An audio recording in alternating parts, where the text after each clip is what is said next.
கிழக்கு நியூஸ் நேயர்களுக்கு வணக்கம். நான் பத்ரி சேஷாத்ரி. மேற்கு வங்கத்தில் தினம் தினம் நடந்து கொண்டிருக்கக்கூடிய விஷயங்கள் ரொம்பவும் ஆச்சரியத்தை வரவழைக்கின்றன. தேர்தல் முடிவுகள் மே 4 அன்று வெளியாகின. அதில் பாரதிய ஜனதா மிகப்பெரிய வெற்றியை மேற்கு வங்கத்தில் பெற்றிருந்தது. 15 ஆண்டுகளாக ஆட்சியில் இருந்த திரிணாமுல் காங்கிரஸ் படுதோல்வியை சந்தித்திருந்தது. இந்த மாதிரி வெற்றி தோல்வியெல்லாம் சகஜம்தான். ஆனால் அதற்கு அடுத்து என்ன நடந்திருக்கிறது அப்படிங்கிறது தான் ரொம்ப ஆச்சரியம். இப்பொழுது அது எவ்வளவு தூரம் வரை போயிருக்கிறது என்றால், திரிணாமுல் காங்கிரஸை காங்கிரஸ் கட்சியுடன் இணைத்து விடலாமா என்பது குறித்து பேச்சுகள் நடந்திருக்கின்றன அப்படின்னு கிட்டத்தட்ட எல்லா நியூஸ் பேப்பர்லையுமே இதுக்கான செய்தி வந்துருச்சு. ராகுல் காந்தியும் ராகுல் காந்தியும் திரிணாமுல் காங்கிரஸுடைய அபிஷேக் பானர்ஜியும் சுமார் 1.5 மணி நேரம் சந்தித்து பேசியிருக்கிறார்கள். என்ன த்ரெட் அவங்களுக்கு இருக்கு, ஏன் மெர்ஜ் பண்றாங்க அப்படிங்கிறது பார்ப்போம். ஒரு கட்டத்தில் காங்கிரஸிலிருந்து பல்வேறு துண்டுகள் பிரிந்தன. ரொம்ப முன்னாடியே சரத்பவார் தேசியவாத காங்கிரஸ் என்று ஒரு பெரிய துண்டை மகாராஷ்டிராவில் பிய்த்து கொண்டு போனார். அதே மாதிரி பிறகு, அதாவது மம்தா பானர்ஜிக்கு பிறகு ஒய்எஸ்ஆர் காங்கிரஸ் என்று ஆந்திராவில் ஒரு துண்டு உடைக்கப்பட்டது. அது இன்னும் அந்த கட்சி தனியாக தான் இருக்குது. மேற்கு வங்கத்தில் திரிணாமுல் காங்கிரஸ் என்னும் ஒரு துண்டை பிய்த்து கொண்டு போனவர் மம்தா பானர்ஜி. போன கொஞ்ச நாளில் அவர் ஆக்சுவலாக பாரதிய ஜனதாவோடு ஒரு நெருக்கமான உறவை வைத்திருந்தார். என்டிஏவில் அவர் ஒரு பார்ட்னராக இருந்தார், அமைச்சராகலாம் ஆனார். அதற்கு பிறகு அவர் தனியாகவே ஆட்சியை பிடித்தார். ஆரம்பத்தில் இடதுசாரிகள் ஆட்சி மேற்கு வங்கத்தில் இருக்கும் பொழுது பாரதிய ஜனதாவுடைய உதவி இவருக்கு ரொம்பவும் தேவைப்பட்டது. அதற்கு பிறகு தேர்தல் ஜெயிக்கிறார், ஆட்சியை தானாகவே பிடிக்கிறார். அப்போ பாரதிய ஜனதா யாருடைய தேவையும் அவருக்கு இல்லாமல் போய்விட்டது. இன்ஃபேக்ட் சொல்லப்போனால் பாரதிய ஜனதாவுக்கான மிகப்பெரிய எதிரியாக திரிணாமுல் காங்கிரஸ் ஆகிறது. மம்தா பானர்ஜி எப்படி இங்கே திமுக தன்னை பெருமையாக சொல்லிக்கொள்ளுமோ, இந்த போட்டி என்பதை எங்களுக்கும் டெல்லிக்கும் தான் என்று, அதே மாதிரியாக போட்டி என்பதை எங்களுக்கும் டெல்லிக்கும் தான் என்ற அளவுக்கு தன்னை எடுத்துக்கொண்டு போனவர் மம்தா பானர்ஜி. ஆனால் இப்பொழுது தோல்விக்கு பிறகு என்ன ஆயிருக்கிறது அப்படின்னு பார்த்தீங்கன்னா, வரிசையாக 2-3 விஷயங்கள் நடந்திருக்கு. முதல்ல மம்தா பானர்ஜி தன்னுடைய கான்ஸ்டியூன்சி, தன்னுடைய தொகுதியிலேயே தோற்று போனார். இப்பொழுதைய முதல்வர் சுவேந்து அதிகாரி, பாரதிய ஜனதாவின் முதல்வர் சுவேந்து அதிகாரியிடம் ஒரு பவானிப்பூர் தொகுதியிலே அவர் தோற்று போனார். இது நம்பர் 1.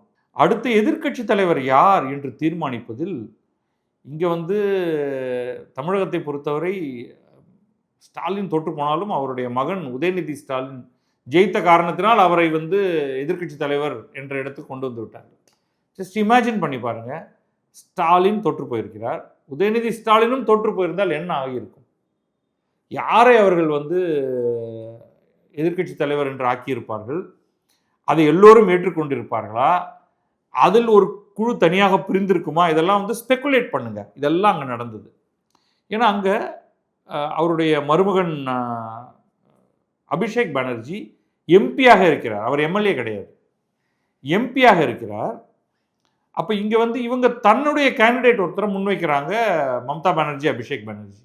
ஆனால் திரிணாமுல் காங்கிரஸுடைய எம்எல்ஏக்கள் பெருவாரியாக வேறு ஒருவரை தேர்ந்தெடுக்கிறார்கள். ரிதப்ரதா பானர்ஜி அப்படிங்கிற ஒருவரை தேர்ந்தெடுக்கிறார்கள். இந்த ரிதப்ரதா பானர்ஜி கட்சியை விட்டு மம்தா பானர்ஜி நீக்குகிறார். ஆனால் இல்லை, அவர் தான் எங்களுடைய எதிர்க்கட்சி தலைவர் என்ற இடத்துல நாங்கள் வைக்க போகிறோம் என்று பெரும்பான்மை எம்எல்ஏக்கள் சொல்கிறார்கள். ஃபஸ்ட்டு எதிர்ப்பு நீங்கள் அதை பார்க்குறீங்க. இரண்டாவது, மக்களவையில், நாடாளுமன்றத்தின் மக்களவையில் 28 உறுப்பினர்கள் இவங்கள்ட்ட இருக்கிறதுல 20 பேர் நகர்ந்து போய் நாங்கள் தனி குழு அப்படின்னு சொல்கிறாங்க.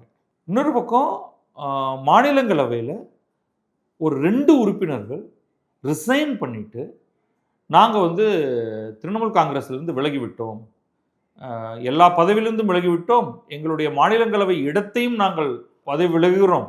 சொல்லப்போனால் நாங்கள் பாரதிய ஜனதாவில் மோஸ்ட்லி சேர்ந்துட போகிறோம். இன்னும் அது வெளிப்படையாக அது அறிவிக்கலையே தவிர அதுதான் அடுத்த கட்டம் அப்படிங்கிற மாதிரி இருக்குது. மக்களவையிலிருந்து விலகிய அந்த 20, மக்களவையில் தனிக்குழுவாக தங்களை அறிவித்துக் கொண்ட 20 நாடாளுமன்ற உறுப்பினர்களும் நாங்கள் தேசிய ஜனநாயக கூட்டணிக்கு ஆதரவாக நடந்து கொள்ளப் போகிறோம் அப்படிங்கிறதையும் சொல்லிட்டாங்க. இந்த நிலையில் நம்ம ஒரு 2 பத்திரிகையில் என்ன நியூஸ் வந்திருக்கு அப்படிங்கிறத பார்ப்போம்.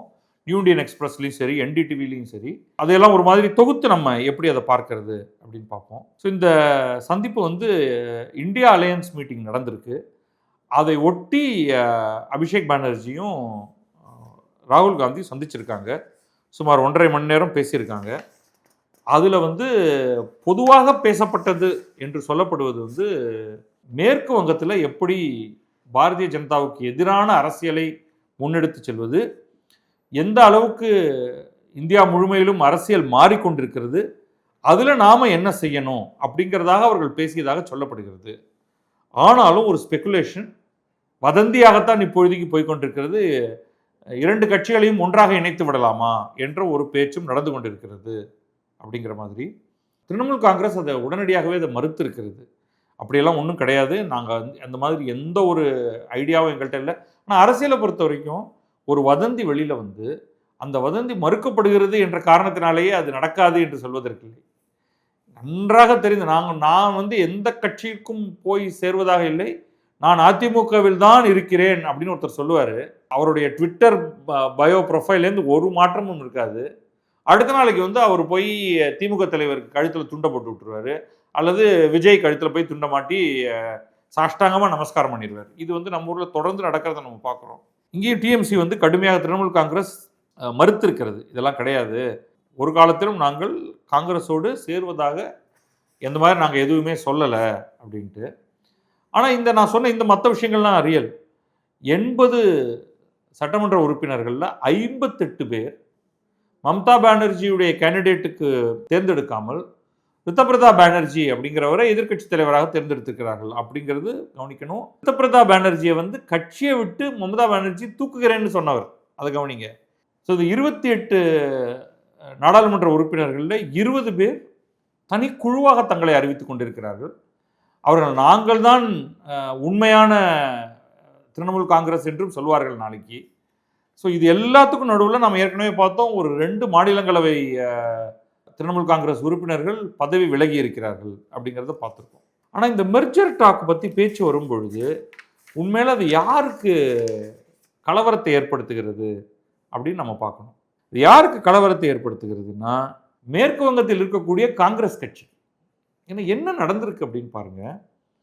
கடந்த 15 ஆண்டுகளில் திரிணாமுல் காங்கிரஸ் ஆட்சியில் இருக்கும் பொழுது அவர்கள் யாரையெல்லாம் அடித்து நொறுக்கி இருக்கிறார்கள்னு பார்த்தா, சகட்டு மேனிக்கு இடதுசாரிகளை ஊருக்கு ஊர் விரட்டி அடிச்சு காங்கிரஸ்காரர்களை போட்டு மிதிச்சிருக்காங்க. பாரதிய ஜனதாக்காரர்களையும் ஓட ஓட விரட்டி, நான் அதை விளையாட்டுக்காக சொல்லலைங்க, ஃபுல் லிஸ்ட் எல்லாம் கிடைக்குது. ஒவ்வொரு கட்சியை சேர்ந்தவர்கள் யாரெல்லாம் என்ன மாதிரியெல்லாம் துன்பத்துக்கும் இன்னலுக்கும் ஆளாக்கப்பட்டிருக்கிறார்கள் என்று. இப்போ நீங்கள் வந்து திடீர்னு நமக்கு பாரதிய ஜனதாவிடமிருந்து பிரச்சனை வருகிறது அப்படின்ட்டு நீங்கள் டெல்லிக்கு போய் நம்ம 2 பேரும் ஒன்றாயிடுவோம் என்று சொல்கிறார்கள் என்றே வைத்துக்கொள்வோம். இவ்வளவு நாள் களத்தில் மிக கடுமையாக பாதிக்கப்பட்ட காங்கிரஸ்காரன், மேற்கு வங்கத்தை சேர்ந்த காங்கிரஸ்காரன் என்ன செய்வான்? இந்த திரிணாமுல் காங்கிரஸ்காரனை என்கிட்ட கொண்டு வந்த அப்படியே ஒரே போடா போட்டுருவேன் என்று சொல்லுவானா மாட்டானா? ஏன்னா அவன் தான் அடி வாங்கியிருக்கான். டெல்லியில் இருப்பவர்கள் யாரும் அடி வாங்கலை. அவங்க வந்து இண்டி கூட்டணி அப்படின்னு சொல்லிட்டு அவங்க வந்து இறுக்கமாக கையை பிடிச்சி, ராகுல் காந்தி மம்தா பானர்ஜி கையை பிடிச்சி, சோனியா காந்தி கையை பிடிச்சி இப்படி தூக்கிடுவாங்க. உத வாங்கினது யாரு? உங்க ஆளு தானே. அவன் என்ன பண்ணுவான்? ரைட்? யாரெல்லாம் என்ன சொல்றாங்க அப்படின்னு அங்கே பார்ப்போம்.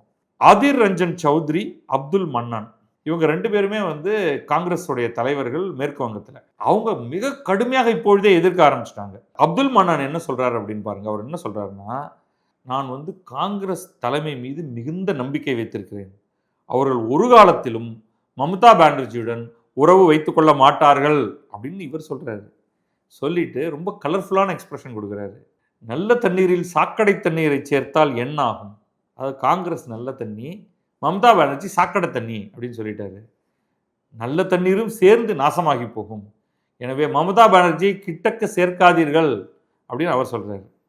ஆதிர் ரஞ்சன் சௌத்ரிக்கு வந்து பாவம், அவர் வந்து அவரை தோக்கடிக்கணும் தேர்தல்ன்ட்டு மம்தா பானர்ஜி செய்யாத விஷயங்கள் இல்லை.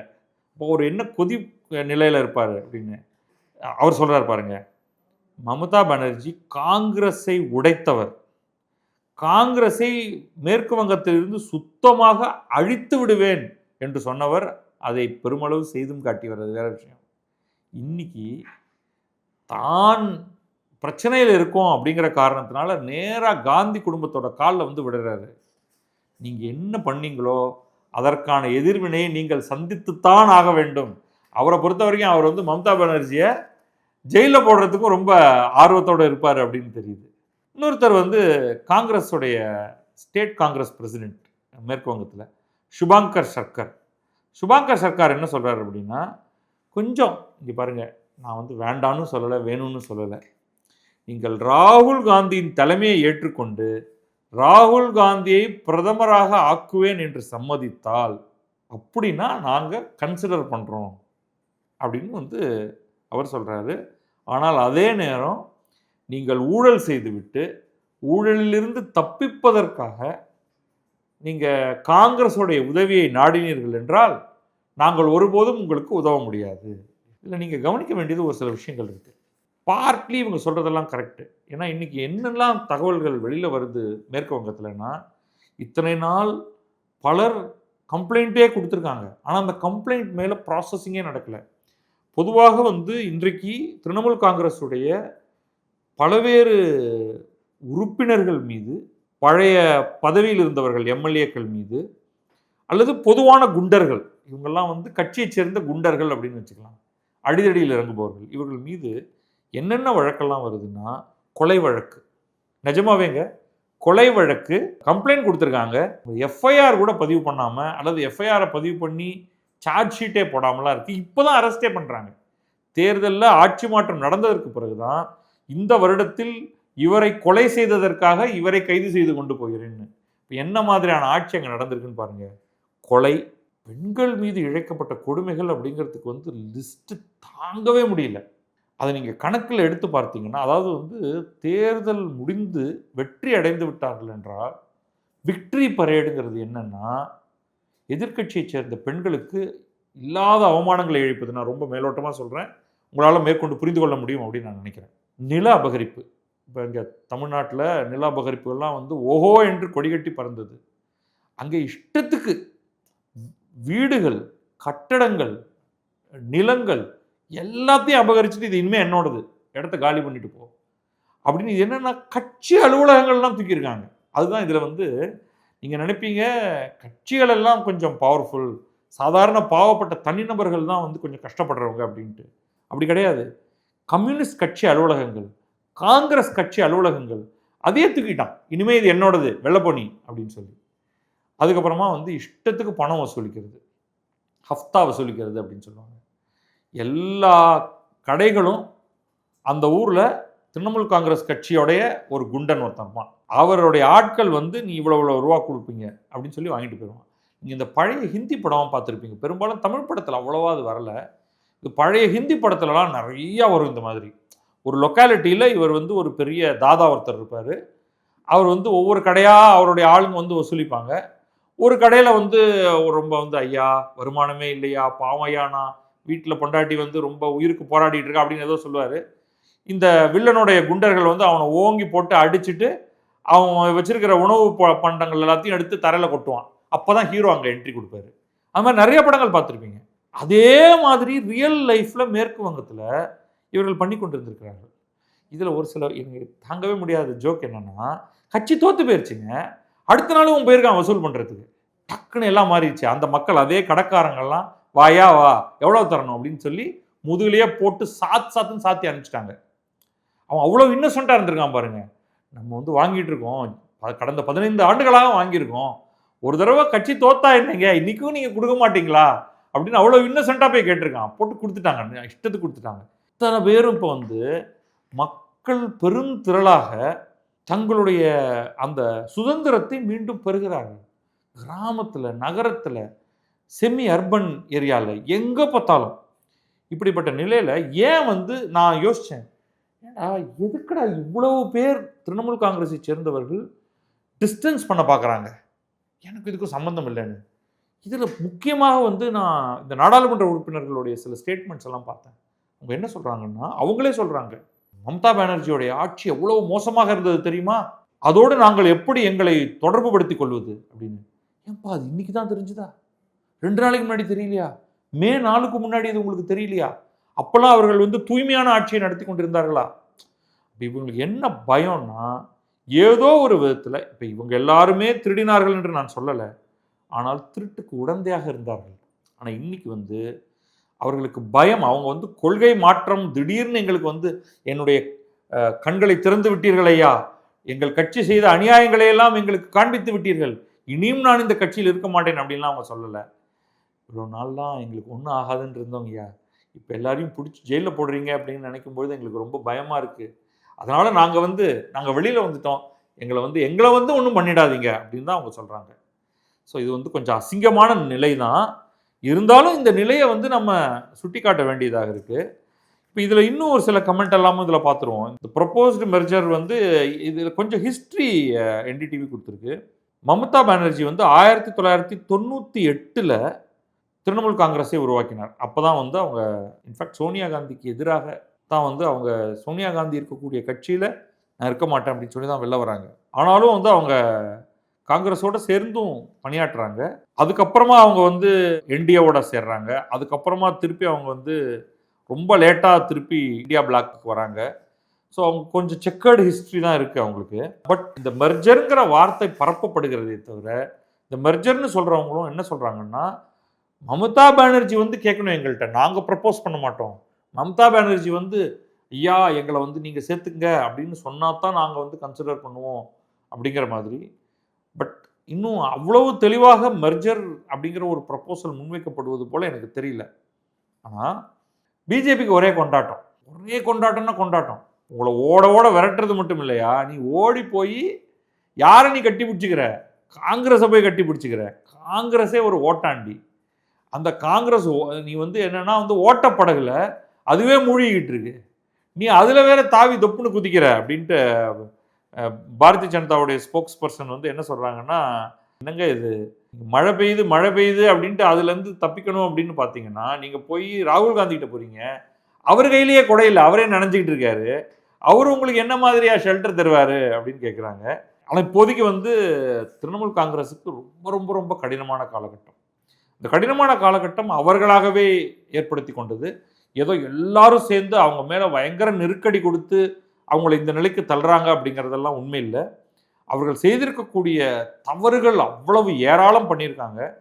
அதெல்லாம் ஒரு நியாயமான ஆட்சி, யார் ஆட்சிக்கு வந்திருந்தாலும், இன்ஃபேக்ட் மேற்கு வங்கத்தில் பாரதிய ஜனதாவுக்கு பதில் காங்கிரஸ் ஆட்சிக்கு வந்தது அப்படின்னு வைத்துக்கொள்வோம், அவர்களும் இதையெல்லாம் செய்ய வேண்டியிருந்திருக்கும். ஏன்னா அந்த அளவுக்கான அட்டூழியமான அராஜகமான ஒரு ஆட்சியை திரிணாமுல் காங்கிரஸ் மேற்கு வங்கத்தில் கடந்த 15 ஆண்டுகளாக செய்திருந்தது. அப்போ அது ஏதாவது அந்த நம்ம ஊரில் சொல்லுவாங்க இல்லையா, உப்பை தின்னவன் தண்ணி குடிச்சு தான் ஆகணும்னு. ஒருத்தன் ஏன் உப்பை திங்கிறான் அப்படிங்கிறதே எனக்கு புரியல. அதுக்கப்புறம் தண்ணி குடித்தா என்ன ஆகுங்கிறது நிஜமாக எனக்கு தெரியல. பழமொழி அப்படிங்கிறதுனால சொல்லிட்டேன். அந்த விதத்தில் வந்து உப்பை தின்ற மம்தா பானர்ஜி தண்ணியை குடித்து தான் ஆக வேண்டும். அந்த தண்ணீராக காங்கிரஸ் இருக்க போகிறதா அப்படிங்கிறது தான் ஜோக்கு. பார்க்கலாம் அது என்ன நடக்கிறது என்று. நன்றி, வணக்கம். நான் பத்ரி சேஷாத்ரி. இது கிழக்கு நியூஸ்.